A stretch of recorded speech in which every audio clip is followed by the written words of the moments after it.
Langkawi tak akan aman sehingga 7 keturunan dan menjadi padang jarak padang terkukur.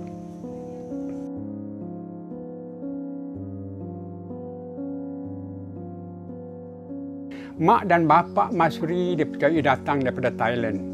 Dua orang tua ni bila berhijrah kat kampung Mawat ni buat satu pondok di situ, maka di pondok itulah lahirnya Masuri. Jadi memang Masuri diperanakkan di kampung Mawat. Kalau kita tengok sekeliling kampung ni, kita nampak sawah padi, bendang. Sawah padi ni wujud semasa zaman Masuri lagi. Satu peristiwa berlaku semasa Masuri remaja lagi. Oleh sebab orang-orang sini berjauhan dengan laut, maka mereka ni kebanyakan di sini dia orang kerja sebagai penanam padi. Dia orang tanam padi, bila padi dah masak, dia orang potong padi. Habis semua padi dipotong, dia orang simpan padi dalam jelapang. Masa ni dia orang tunggu-tunggu setahun sekali waktu malam adik selepas padi semua masak, dia orang simpan padi, dia orang adakan satu pesta untuk bukan apa untuk nak seronok. Pesta ni dinamakan pesta mengemping padi. Artinya tumbuk padi buat emping. Macam-macam aktiviti ada. Memang ramai, memang meriah. Semua orang datang. Jadi untuk memeriahkan dia orang punya pesta tadi, Datuk Pengulu dijemput bersama untuk memeriahkan dia orang punya pesta. Datuk Pengulu nama dia Wan Yahaya. Dia dilantik oleh Sultan Kedah menjadi Pengulu semasa zaman Masuri. Bahkan dia dapat satu gelaran daripada Sultan Kedah, iaitu Datuk Seri Pekemajaya. Jadi apa kata Datuk Pengulu adalah kata Sultan. Siapa pun tak boleh engkar. Isteri dia bernama Wan Mahora. Datang dua ni kat kampung ni. Sampai saja kat kampung ni, dalam ramai-ramai orang datang tadi, tiba-tiba Datuk terpandang pada Masuri. Oleh sebab Masuri ni cantik, maka dia terpegun dengan kecantikan Masuri. Dia tak pernah pun tengok Masuri. Inilah kali pertama dia tengok. Tapi dia pernah dengar cerita Masuri, rupa Masuri, tapi tak pernah tengok. Jadi melalui orang kampung, Datuk dapat tahu itulah Masuri. Datuk baru dia tahu. Jadi banyaklah benda-benda yang dia dapat melalui orang kampung mengatakan yang Masuri ini bukan saja cantik daripada paras rupa dia, tapi cantik budi pekerti dia. Suka tolong orang bila dia minta tolong, tak suka menyakiti hati orang. Selain boleh itu, kuat pula beramal ibadat. Jadi oleh sebab semua kualiti yang baik tadi ada pada Masuri, Datuk kalau boleh dia nak buat adik-beradik dengan Masuri. Dia teringat dia ada adik. Adik dia bernama Wan Darus. Maka dia kahwinkan Wan Darus dengan Masuri. Jadi adik-beradik lah. Sampailah hajat dia. Walaupun Datuk Pengulu suka pada Masuri, tetapi isteri dia tak suka pada Masuri, benci dengan Masuri, iri hati dan cemburu dengan Masuri. Sebab Masuri lebih cantik daripada dia. Orang kampung lebih suka bermesra dan bergaul dengan Masuri. Jadi dia rasa diri dia terpinggir. Itulah dia benci sangat dengan Masuri. Tapi dia tak tunjuklah dia punya kebencian. Dia diam saja. Dia hanya simpan di dalam hati dia. Dia cuma tunggu masa dan ketika. Selepas kahwin tak beberapa lama, Sultan Kedah dapat tahu yang suami Masuri, adik Datuk tadi yang bernama Wan Darus tadi, adalah seorang pendekar, pandai main senjata dia. Pandai ilmu silat. Artinya dia pandai ilmu perang. Oleh sebab itu dia dijemput oleh Sultan Kedah ke Kuala Kedah membantu orang Kedah berperang dengan orang Siam. Baik sekarang, di Langkawi tak adalah suami Masuri. Maka Wan Mahora, kakak ipar Masuri ataupun isteri Datuk tadi ambil kesempatan ini buat fitnah. Dia bagi tahu pada suami dia, pada Datuk Pengulu, mengatakan yang Masuri ini sudah curang kononnya, menduakan suami dia. Dia sudah berjumpa dengan seorang pemuda, seorang penyair muda yang datang daripada Sumatera bernama Derambang. Jadi bila Datuk dapat aduan daripada isteri dia, maka dia terus saja hukum Masuri. Inilah tak adilnya Datuk Pengulu. Sepatutnya dia kena cari bukti, dia kena cari saksi. Ini tidak. Terus saja hukum Masyuri. Hukumannya memang berat adik. Hukumnya bunuh. Orang Datuk semua berkumpul, pergi ke rumah Masyuri, tangkap dia, heret dia kepada masyarakat. Lebih kurang 6 km daripada sini untuk dibunuh adik.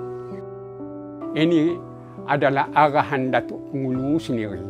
Datuklah yang arah Masyuri dibunuh di sana sebab di sana orang lebih ramai daripada kampung Mawat ini. Bagi Datuk, dia suka tengok orang ramai tengok Masyuri kena bunuh. Kalau boleh satu Langkawi dia nak suruh tengok Masyuri kena bunuh.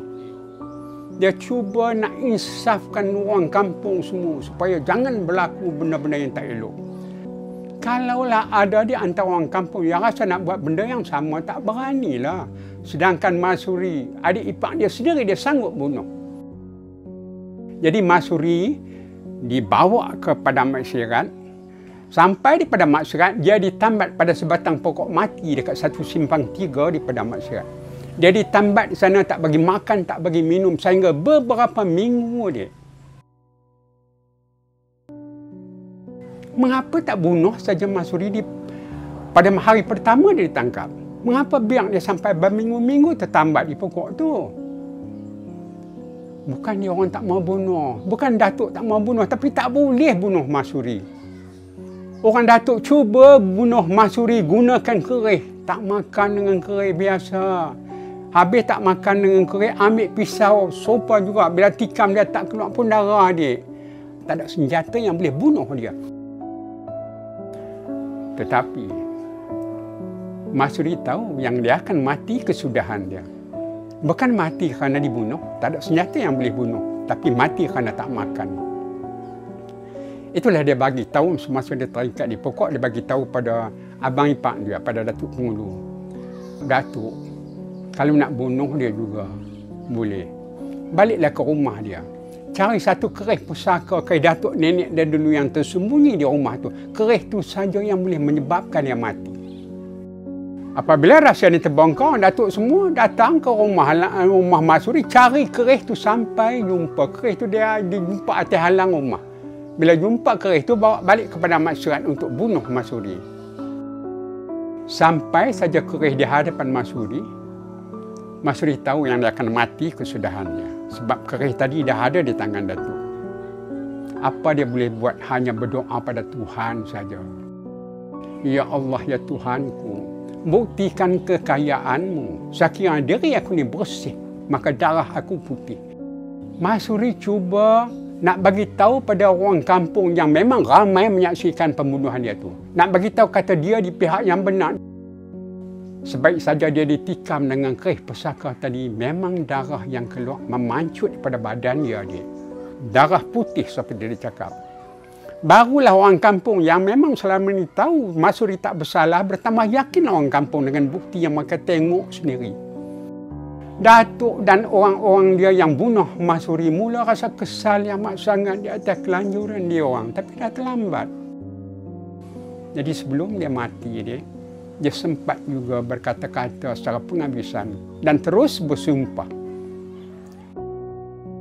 Selepas kematian dia tak lama apa yang dia bersumpah berlaku di bumi Langkawi. Tak pernah lagi Langkawi ni tak ada hujan. Tapi selepas kematian dia, selepas sumpahan dia ni, tak ada hujan bertahun-tahun di bumi Langkawi. Sehingga tanah jadi kering, kontang, mekah, apa pun tak boleh tumbuh di bumi Langkawi. Ini satu bencana sumpahan dia. Selepas itu orang Siam ni serang Langkawi, bakar rumah-rumah, rompak dan sanggup bunuh. Semasa Masyuri kena bunuh tadi, Masyuri dah pun mempunyai seorang anak laki-laki yang bernama Wan Hakim, masih dalam buaian menangis ketika ibu tu dibunuh. Jadi keluarga yang terdekat dengan Masyuri, dia orang takut nanti dapat tahu rahsia ni kepada Datuk Pengulu. Bukan saja ibu dibunuh, tapi anak mungkin akan dibunuh. Itu dia orang curi anak tu, sembunyi, seluduk anak tu, bawa jauh daripada sini. Anak tu dibawa ke Phuket. Selepas pembunuhan dia, baliklah suami dia balik ke Langkawi nak berjumpa dengan anak dia Wan Hakim, nak berjumpa dengan isteri dia Masyuri. Suami Masuri tak pernah pun tengok anak dia. Sebab semasa dia tinggal Langkawi, Masuri dah pun mengandung. Dia tak sempat tunggu dan tengok isteri tu bersalin. Tapi semasa dia berperang kat sana, dia tahu yang sampai masa dah isteri dia bersalin. Balik kat sini dia tanya mana anak dia. Siapa pun tak boleh bagi tahu sebab orang yang curi anak tu ni tadi tak bagi tahu pada siapa pun. Dia orang nyah bawa anak tu ke Phuket. Baru dia tanya mana Masuri. Orang kampung bagi tahulah Masuri dah pun dibunuh oleh abang dia sendiri. Walaupun dia mampu bunuh abang dia, tapi dia tak sanggup bunuh, sedangkan abang dia gamak bunuh isteri dia. Dia merajuk. Dia bawa dia rintah ke mana selepas itu.